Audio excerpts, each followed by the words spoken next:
Welcome to Rainmakers TV, where we cover the world, and we're still at the University of Washington Global Social Entrepreneurship Competition. So glad that we're there.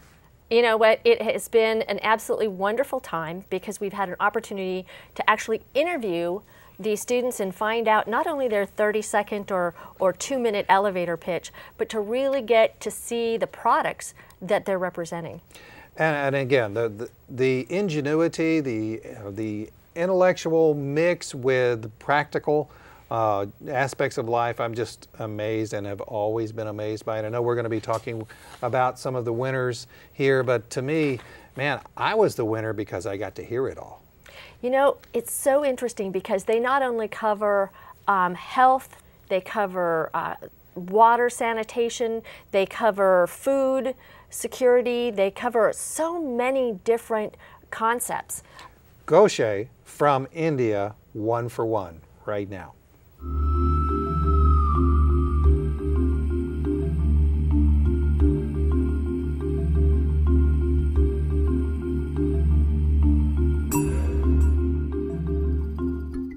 So Goshe, what school are you from and what country as well? I'm from Bangladesh, from the University of Dhaka, and I go to the business school there. It's called Institute of Business Administration. How far along in school are you? I'm a junior there, so I have 2 more years almost left. So is this your first trip to Seattle? Yeah, of course. It's my first trip to America, and I'm finding Seattle a lovely, very, very lovely place to be in. All right, so what's the name of your proposal, and basically what are you proposing to do? Well, I'm with the 1 for 1 IT project. We aim to empower the poor youths of Bangladesh in technology skills, specialize in software development and web application development, and outsource jobs from the global market, and then pair the youths with the kind of jobs that they can accomplish. This way, create a sustainable income flow for those youths and eradicate unemployment and alleviate poverty in Bangladesh. So you're an IT teacher, is that it? Well, I look at the business side of it. We have 4 people in the team. We have engineering students. We have students from the marketing department. I basically look after the operations and the plannings. So what kind of IT instruction would you do that's not right now being done through other entities that may be teaching something from Microsoft or Apple or Adobe? Well, basically we in Bangladesh we focus on the youth and give them application-oriented education. Now this is different from what the mainstream education offers, which I would simply put down as much more theory-based. I mean, like, accomplishing a job for a client is directly so different from just learning something from the books or in a class. We have our curriculum developed, and few people who actually worked in the outsourcing industry were involved with developing the curriculum. The way we teach is simply very, very focused on exactly how to serve the clients. So that is where I think we are different, because we offer a job-oriented education that guarantees an employment to people who take our courses. Oh, that's fantastic. You guarantee employment for those who take your courses. How can you do that? Well, first of all, we in the first year we are teaching about 60 students. So by the time we'll be done with these kids, we will have sourced a few jobs, because we have already started building our networks. So it's like, if we can source a $2,000 project, and if our job instructor designs a solution architecture and breaks it down into modules, so we can easily employ 60 people into that job to accomplish that in a week or so. So it's like, if we get about 20 or so projects, we can employ about 1,200 students in the first year. 1,200 students in the first year. So if you're guaranteeing a job, and the unemployment rate is what in Bangladesh? It's about 4% people are unemployed, but what's more important is 40% people are underemployed, and 50 million people live below less than $2 a day. Wow, so if you're successful, then that means that you're going to cause the employment of an awful lot of people. Yes, of course, and we will be successful, and we will change the perception and the status quo in Bangladesh. So let's talk a little bit about you. What was it that made you want to do this? You're clearly a very bright student and in business, and yet you're working with people at or near the bottom of the economic pyramid. Well, I had a friend of mine who is from the same village as I am. He came to me one day and he asked me that how could he set up a bank account to receive some money from abroad. I was very surprised because, as you may know, that most people in Bangladesh do not actually have a bank account. So what he told me was he was doing some data entry jobs which he had sourced from internet, and the clients were paying him $1,500 a month. So I was very surprised because in our country where most people earn about $60 a day, $1,500, it is a very, very big figure. So later on I learned that there were many more youths like him who were employing themselves, who were literally unemployed because the market did not offer them anything, but they were sourcing jobs for themselves from the global market and employing them. So I thought, why not put these youths in a bridge and connect them with the global outsourcing market so that we can develop skills and help them accomplish more skilled jobs with better pay. Sounds fantastic. Now, you indicated this was your first trip to Seattle. How has your experience been here at the Global Social Entrepreneurship Competition? Well, looking at it from a holistic perspective, I'm like, this has been fabulous. On a scale of 10, I'll rate it 10.5. I'm like, I'm given a homestay with a family that is so friendly. And even in the university where the competitions are, I've met a few friends. They helped me out so much with my project. My mentor, Mr. Tyson, who is a social entrepreneur himself, gave me so much of valuable ideas which possibly I could never have learned myself just by reading the books. I mean, like, I learned lots of practical things from them. I made a few very, very good friends. Even few faculties in the university expressed interest in my project. Few investors potentially expressed their interest in investing in my project. So this, all in all, have been a fantastic vacation or trip or a competition for me. Well, Goshe, good luck on your social entrepreneurship activities. Take care. Thank you so much, sir.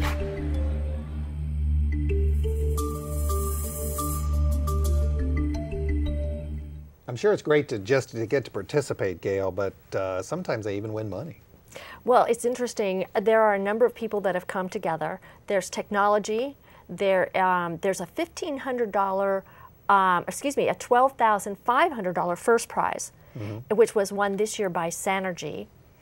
And then there's an ICT prize, and Rotary also came in with a water prize this year.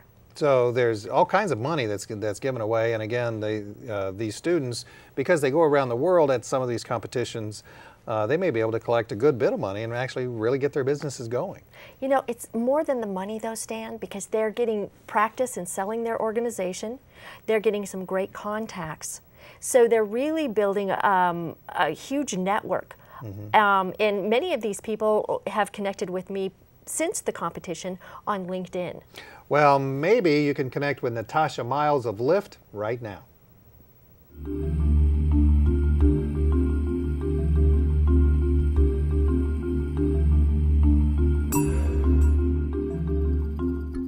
So, Natasha, first off, tell us what university you're from and then a little bit about your project.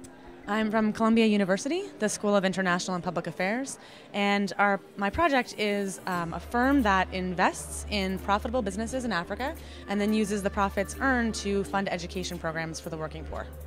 So you're in the financial services business? We are both investing and also providing education, so it's a combination of the two.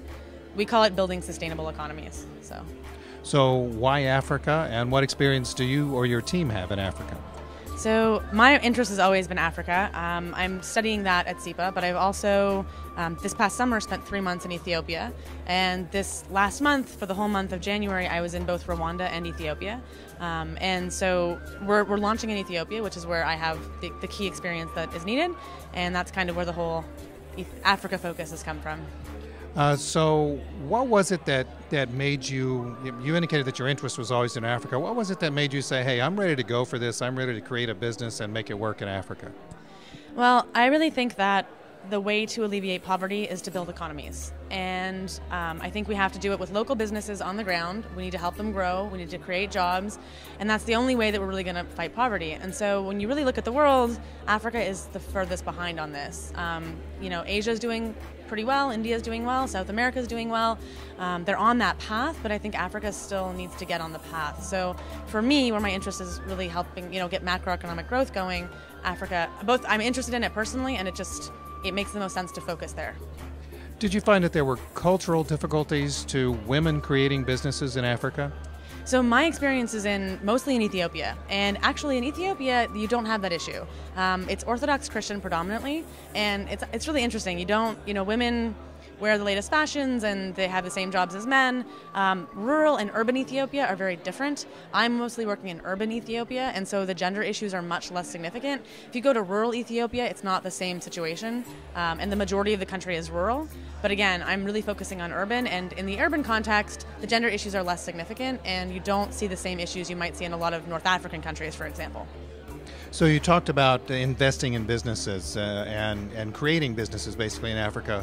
What's the low-hanging fruit? Well, the key is identifying those strong businesses to invest in is not an easy thing to do. And so what you really need to do is work with the key industry experts on that, and they include private equity firms, impact investors, and some consulting firms that really work with strong businesses. And you really need to work with them to help you identify them, because it's not the kind of thing that you can just hop off the plane and walk around and say, yeah, let's invest in that business. It seems like a growing business. You really need to have people who are experts at it to help you. Do you expect the private equity firms to be based in Africa as opposed to based in New York, where you go to school right now? Most of the ones we're working with right now are based in Africa. Actually, all of the ones are based in Africa. You really need to understand the context and the countries in order to make successful investments, particularly private equity, because they tend to own a majority stake. So they really get their hands in the business, and they help it grow, and they help it form. So you have to have local knowledge and staff and things like that. So has there been any one particular business that really said to you, wow, I really want to know more about this business because I think it can go? Yes, so we have one firm identified in Ethiopia, and they're a medium-sized firm, and they're really growing, and we are planning to make our first investment in that firm. They're a great prospect. They have a track record of profitability, great growth potential. They have investments from international organizations, which is a great stamp of approval. So that's where we're focusing now, and then future investments will be in other businesses that we vet through kind of key industry experts. So Natasha, this sounds like a lot more than an academic exercise to you. This sounds like a real deal. Yeah, this is not an academic exercise at all. It was something that I thought about before I went to Ethiopia, and then I really formed it while I was there for the 3 months. Got back, threw it around to some people that I knew in kind of the microfinance world, the foundation world. I have an advisor who used to run the Citibank Foundation, so kind of got his feel for it. This is my job. I mean, I'm a full-time student, but this is the full-time job, and then I do the other things in my other time. You go to school for fun. I wanted to ask you about the Global Social Entrepreneurship Competition. Has this been helpful for you?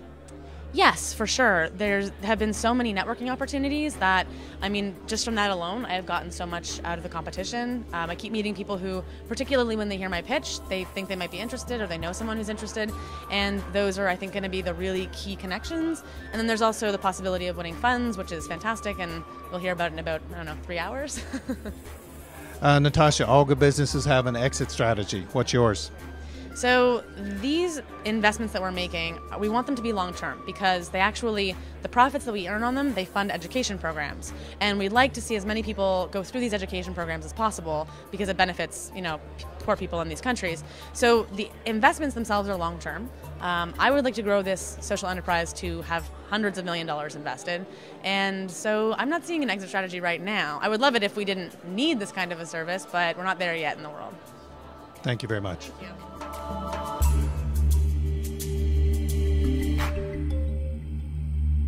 For those people who are in the Seattle, Washington area, there are many opportunities to participate in GSEC. But interestingly enough, I've met some judges from all over the United States who have come to Seattle just for this purpose. Well, it is a big draw, because some of the judges, particularly in the investors judges category, come because they represent people and foundations that actually want to support these kinds of social entrepreneur competitions. And an important part of it is, again, sustainability, job creation in the low and middle income country, and sustainable job creation too. So it's kind of like a two-part thing. Stan, you're absolutely right, and it is so important one of the things I think that we haven't really addressed when we've been talking about how great GSEC is are the corporate sponsorships.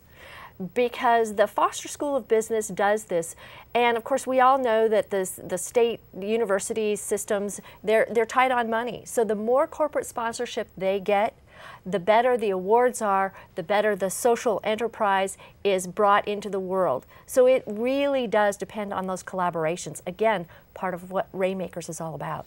Let's see what we can find out from Black Bengal's Saif Ahmed.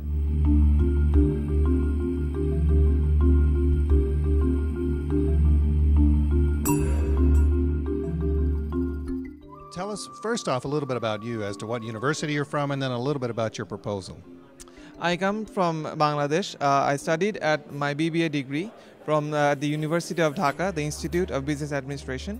I'm due to graduate this year, and currently I'm working as an investment banker at HSBC. So, as an investment banker, when I hear the term investment banker, I'm thinking a lot of money, and the global social entrepreneurship competition is kind of helping people at the lower end of the economic pyramid. Well, my work is related to corporate finance, structured term loan facilities. I joined a bank to get some experience about the investment world, but I'm also looking to branch out into other entrepreneurial activities as well. So what's the name of the proposal that you have here, and what do you do? The name of my proposal was Sagol. Basically, it's a simple goat selling company. What happened is there are a particular village in our country which has a very high unemployment rate, and in the cities there are some slums where the people were malnourished because they could not afford protein. So what our plan was that we would form a contract with the people of that village who were unemployed, and we will charge them with raising the goats, and after the goats reach maturity we'll sell them at the urban slums. But the novelty here was from the distance from the slums to the village to the slums was something around 15 kilometers and maybe more. In that particular place there were 3 different middlemen who actually increased the cost of the meat a lot. But since our business partner had his own distribution company, we could actually piggyback on that existing distribution channel, and in that way eliminate the middleman and save cost. So the urban slum dwellers can actually have low cost meat, and the villagers have actually become entrepreneurs because we will be sharing the profits with them. So how many people would you employ in your venture? The entrepreneurs will be 150 families, and we will have some full-time employees, our territory officers. It's something close to 20. But you did say entrepreneurs, so then that means there's going to be micro-entrepreneurs, or basically you're able to grow the business through others as well? What I meant was the villagers.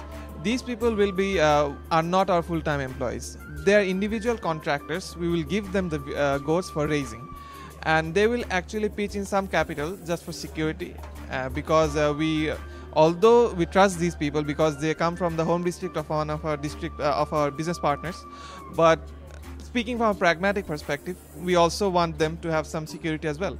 So these people, they will pitch in some capital, and after the profit, after the whole process of producing the meat and selling it, they will get the profits. So what do you think the barriers to entry are for making this business actually work? The unique situation here is since we are selling to the poor, we are actually sacrificing some economic profits because these people have a lower purchasing power than the urban rich.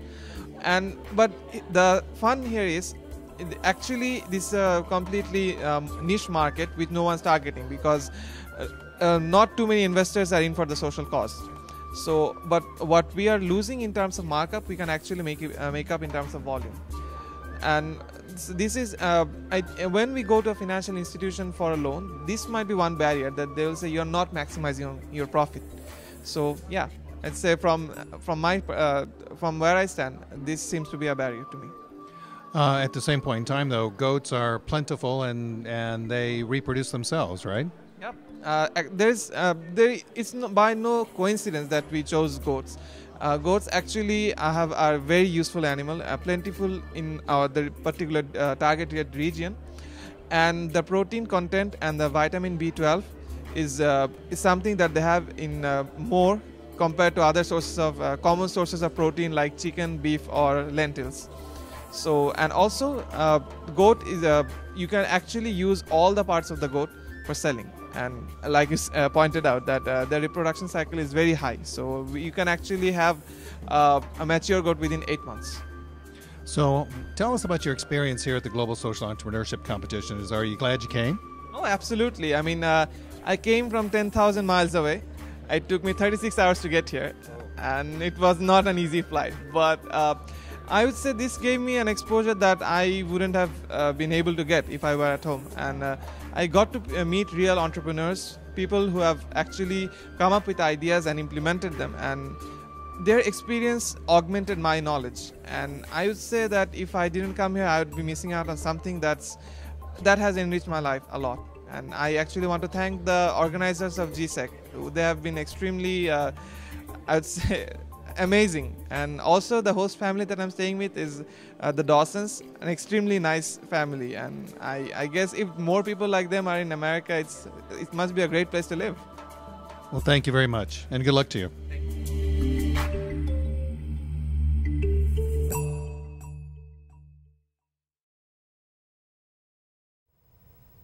So next up we have David Auerbach with Sanergy, and they were the big winners this year at GSEC. They not only won the major prize, but they won a couple of other ones, including the Investor's Choice Award. The interesting thing with David is I found out I had met him before. I had worked with a client at the Clinton Global Initiative, and it turns out that David was there doing some great work bringing people in to part of the Clinton Global Initiative.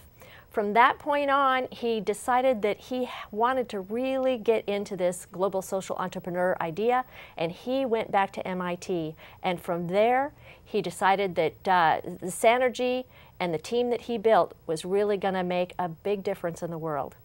So we're going to now go ahead and watch David Auerbach and his team with Sanergy.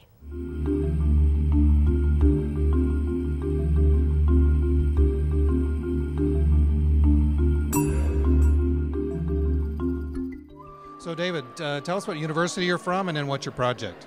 Sure, I'm from MIT in Cambridge, Massachusetts, and my project is called Sanergy. Sanergy, it sounds like an engineering thing, and this is a business competition.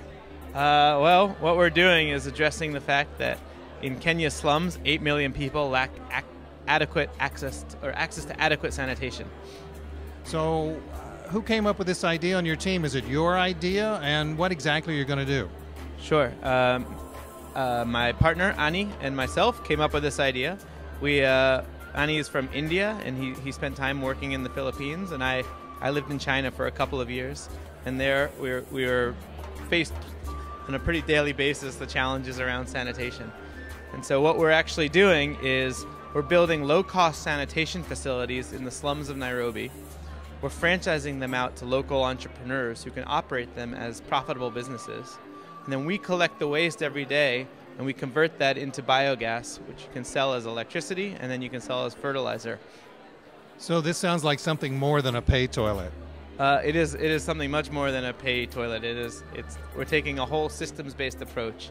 You know, if the question of sanitation in the developing world was just about providing toilets, I think we would have solved it by now.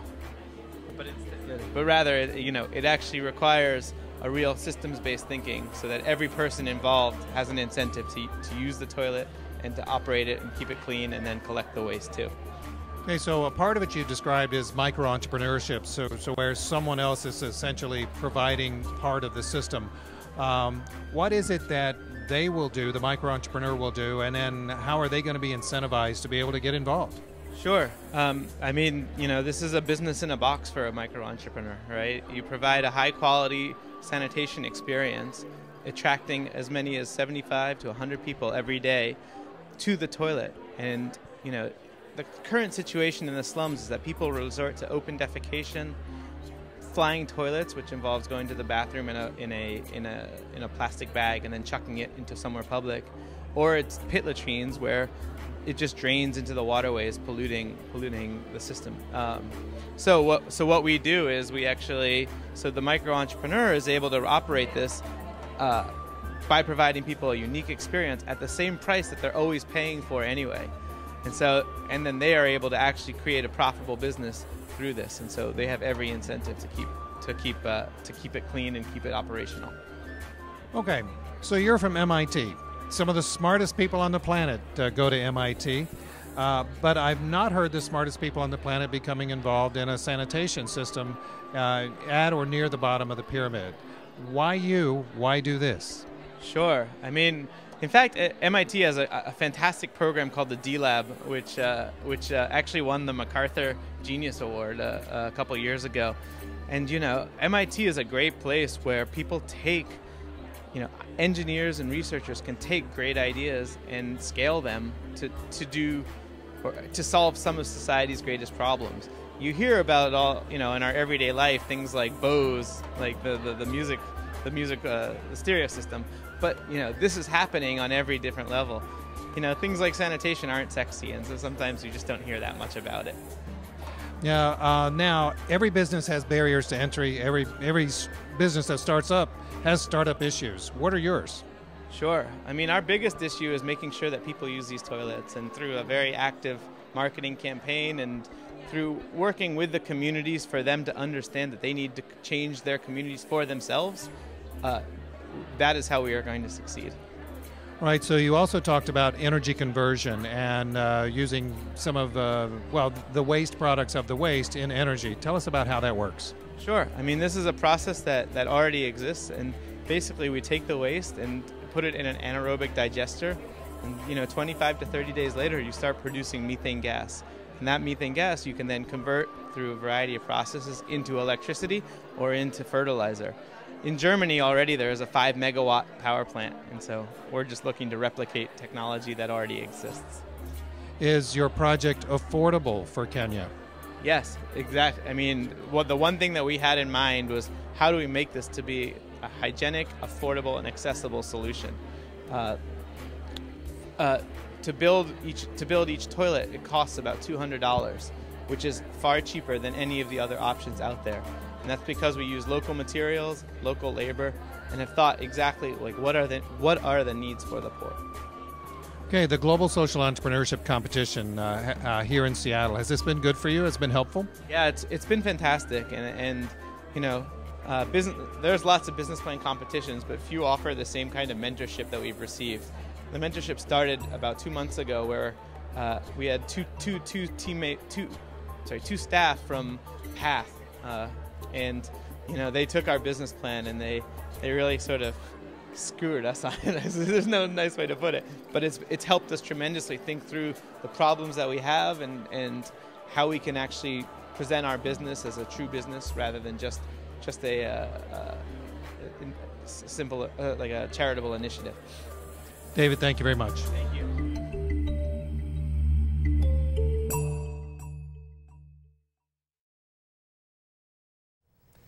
I hope that you agree with us about the impact that we find with GSEC. And Gail, what it means to me personally is I feel good about the world when I hear the ideas, when I see that there are people out there who are making the world a better place. And it's not just people who've retired. These are young people who want it right now. Well, you were there in the beginning, Stan, so you know how this organization, Foster School of Business, has taken GSEC to this next level. I, too, agree. It's so much fun to play a part in helping these teams be the very best that they can be and to actually change the world.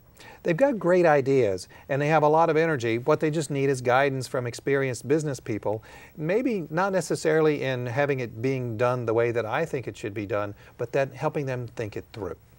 And, not only that, they learn to work as a team. They learn to pull on each other's strengths and get that guidance from some of the great judges that are there. And that's the last word. We'll see you next time on Rainmakers TV.